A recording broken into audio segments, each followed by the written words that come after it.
Good morning, everyone. Thank you, Andy. Good morning, everyone. It's wonderful to see you in the house of the Lord in our service today.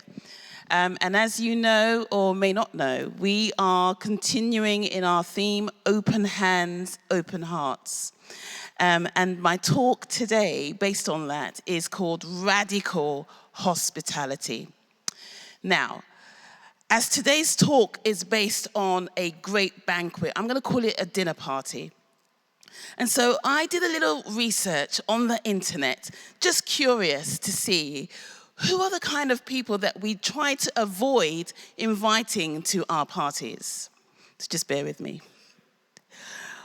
I found out that when they did this survey, people were saying, I'm not going to invite anyone who's divisive and hostile. I'm not going to invite anyone who I've had a conflict with because it's going to be awkward. I'm not going to invite anyone that I've had some beef with. You know what I mean by beef? Turn to your neighbor and they might explain it to you. What do I mean by beef? So it's basically conflict. Another one said, I'm not going to invite any energy killers. I'm not going to have a party and people come and they're going to kill the vibe. So they are the ones we need to avoid. They're constantly waffling, they're giving out excessive negativity. Oh no, they're going to be energy killers. Now I can see that some of you are getting worried. Is that me? I haven't had an invitation lately. Is that me? Don't worry, you're okay. Others said, we're not going to invite people that have big egos because they're going to just be, self-centered. Everyone, they want people's attention. That's not going to be a good idea. And then the last one was the rule breaker. We're not going to invite people that bring weird accessories, like strange objects to the party when it's nothing about that. Avoid them at all costs. Now, please don't hate on me, okay? I'm just the messenger. Don't shoot the messenger. Well, in today's message, Jesus gets invited to a dinner party. And he gets invited to a place where there are really strange guests. In fact, the invitation is from a prominent Pharisee, and he is invited on the Sabbath, the day of rest. And at first it appears that this Pharisee is showing Jesus great hospitality. Jesus has been invited to this prominent Pharisee's house, and he's sitting at this table with other guests. However, the scripture tells us that everyone was watching him closely. They were watching him to slip up, to say something wrong, to do something wrong. So really, the Pharisee who invited him had less than honorable motives. And at this meal, there were other Pharisees and a number of lawyers, and they are all sitting around this table. Now, in front of Jesus, there is a guest who is sick. He has excess body fluid, and in those days it was called dropsy.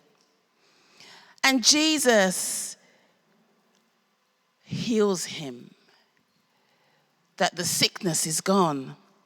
And with his host, the Pharisees and the lawyers watching, they see that Jesus has healed. Now, the problem was that they had the thing about Jesus healing people to get well on the Sabbath. They had a thing about Jesus anyway. They didn't like him. But he was healing a lot on the Sabbath day. And constantly throughout Luke, we see that Jesus chooses a Saturday, which was their Sabbath back then, and still is today for the Jews, to heal people from their sicknesses and diseases. For them, for the Pharisees and the lawyers of the law, it was like a violation. How could you do such a thing? We're not supposed to do anything on this Sabbath day. We're supposed to rest. They couldn't comprehend God as merciful, as gracious, as kind, that he would heal someone on that particular day. And we see in the passage that twice during the dinner, Jesus challenges them. He tries to explain things. He asks them questions, and they are just silent. They are silent. I don't know if you've ever been to a party and no one's talking to you, or you've been to a party and you've run out of words to say, and you've got this awkward, pregnant pause. Or is it just me? And so he also notices that as the guests are coming in, they're taking the best seats at the table. They're taking the most honorable positions at the table. And so there were so many egos flying around. An awkward party. The host is testing Jesus. You have pious, religious guests. There are undercover agents waiting for Jesus to slip up and make a mistake. And then you've got these uncomfortable pauses. To me, that doesn't sound like great hospitality. My goodness, it must have been so weird. And Jesus, as he's seeing all of these things, gives a parable. And he says this: a certain man was preparing a great banquet and invited many guests. So this man in this parable, there are two invitations. The first one was the reservation. I'm having a party, I'm having a great banquet. There's gonna be food galore. I want you to come. You're my neighbors. Get ready. Be prepared. Reservation, book it in your Google Calendar. Now, the pre-invited guests refer to the people of Israel, who by the Old Testament had been told to be ready for the arrival of the Messiah, who was Jesus. They were the pre-invited guests. They were the ones who were told, be prepared, get ready. And then in verse 17 it says this: at the time of the banquet, so on the day now of the banquet, he sent his servant to tell those who had been invited, come, for everything is now ready. The tables has been set out. The chairs have been laid out. The food is ready. Come. This second invitation would have been sent out on that day, announcing that the time had come. This banquet, this great banquet, refers to the arrival of Jesus and his kingdom. It's ready. You've been waiting thousands of years. The Messiah has now come. It's the second invitation. It's the invitation where the faithful come and rest at the table of God's generosity and hospitality. But then the scripture tells us that there were excuses. Although the guests had been invited well in advance, one after the other, they were making excuses not to come. And we are given the three excuses. There must have been many excuses, but we are told of three. The first said, I just bought a field and I must go and see it. Well, listen, the field is not going anywhere. They could have checked it the next day. Now, I don't know about you, but besides, when you buy a property, if you've ever been fortunate to buy a property, usually you would want to see the property first. And this person must have done that. So it was just a poor excuse. Another said, I have just bought 5 yoke of oxen, and I'm on my way to try them out. So you've got to now use your imagination. Back in those days, 5 yoke of oxen was like you were in some super duper Range Rover Jeep, okay? 4x4 kind of Ranger. And they were saying, I've got 5 yoke of oxen. I need to test it out. It's a bit like saying 5 by 4, 5 times 4 legs. No? Get it? No? Okay. Some of us are sleeping this morning.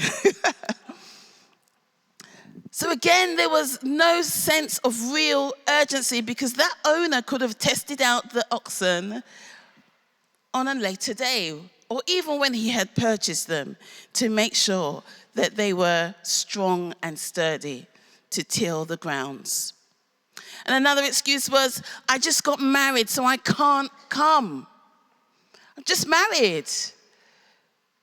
Well, you know what? In the Old Testament again, Deuteronomy chapter 4 says, when someone is recently married, when a man is recently married, they're excused from military service and they are excused from business travel. Oh, how kind and fortunate of that. But there was no legitimate reason, there was no law that said you cannot go to a party when you've just got married. Why not bring your wife along? Anyway, poor, feeble excuses that they were giving. These people in the parable represent those who had put the business of everyday life ahead of the claims of God and his kingdom. And in so doing, they had rejected God's hospitality.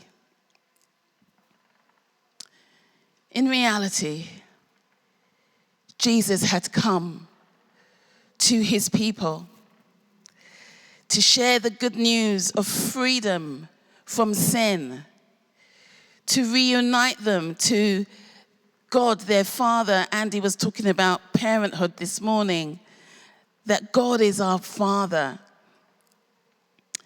He came to give them everlasting life, but they had rejected it. They are the ones with the excuses. And so what does the host do? The host says, on hearing all the excuses as his servant comes back, he says, go out quickly into the streets and alleys of the town and bring in the poor, bring in the crippled, bring in the lame, and bring in the blind. In other words, all the people that the Pharisees and the scribes and the lawyers considered unclean and unworthy. And the servant goes out and he extends the invitation, and when he returns, they're all in the house, they're all at the table, they're all at the party. But then he says to his host, his master, we still have room. We still have loads of room. And so the host says, go back again. Go out again. And this time, I want you to go to the roads. And I want you to go to the country lanes and compel people to come in. Compel them. Encourage them. Speak to them with love and draw them back into my house, that it will be full. The country lanes, the roads, this extension was Jesus saying, this is an invitation. My love is also for the non-Jewish regions, for the Gentiles, for every country in the world, for every person, black, white, whatever color under the sun that God has made, because they were considered unclean and unworthy by the Pharisees too. Jesus was teaching us through this parable of the great banquet that God's hospitality is vast. God's hospitality means he is kind enough and merciful enough to love every one of us, even though we may not love him back. God's love is vast and deep It's deeper than the deepest sea. It's wider than the widest ocean. God's radical hospitality is an open invitation to everyone on the planet. Not just insiders, but outsiders. Not just the lovable, but the unlovable. Not just the in crowd, but those who are on the fringes of our society, those who are living in the margins, those who have nothing, those who are broken, those who are down, those who have no families. God is saying, there is so much more room. Come in and dine with me at my table. It's not just for the faithful, but also for the prodigal sons and daughters who need to come back home. Radical hospitality is God inviting everyone to the party. So how can we apply this message to our lives today? Just zooming in on verse 22, but there is still room. First, I want to speak to those who don't know Jesus today. You've never given your heart to the Lord. You've never made that step of commitment to follow him. Jesus is inviting you to the party. He's inviting you to the banquet. He's saying, there is still so much room. Why don't you come in and join me? If that is you this morning, and you want to get to know him better, or you want to come in and sit with him at that table, find one of us as leaders. Find one of the leaders here.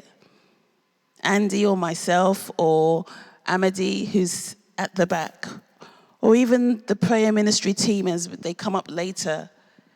You may want to speak to one of us and we will, just hear you and pray with you. But there is still so much more room also means that for us who are believers, who have already accepted the invitation, the great banquet, God is saying, like I have done, I want you to emulate me. Where in your heart can you show hospitality? Is there still enough room in your heart to reach out to those who are broken, to reach out to those who are in need? Is there one thing this week that you can do as a step of hospitality? You know, the thing about hospitality is that it calls us to reach out to those that we don't love, to reach out to those who don't look like us, don't sound like us, don't have the same education as us.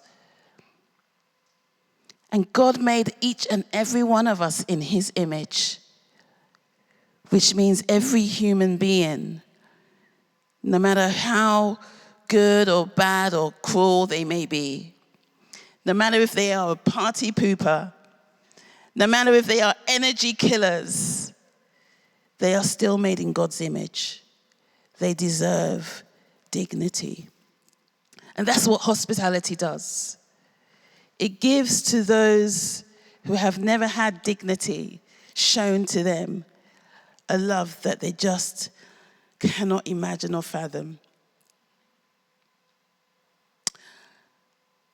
Let's just bow our heads as we come to the close of this message.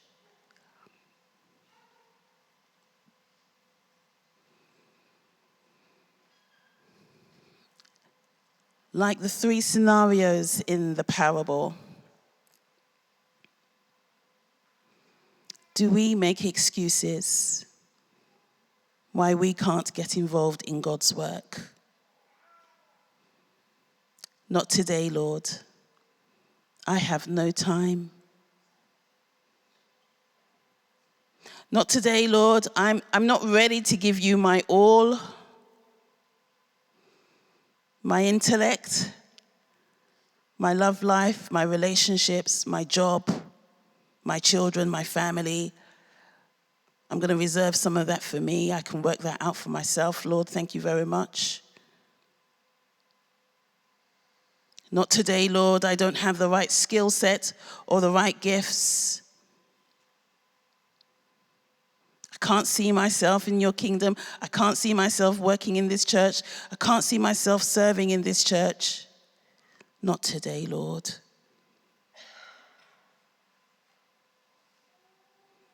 This morning, he invites each and every one of us to come, to trust him, and to participate in the blessings that he has for us.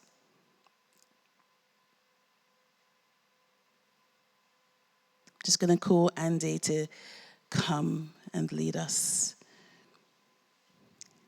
in the time of ministry.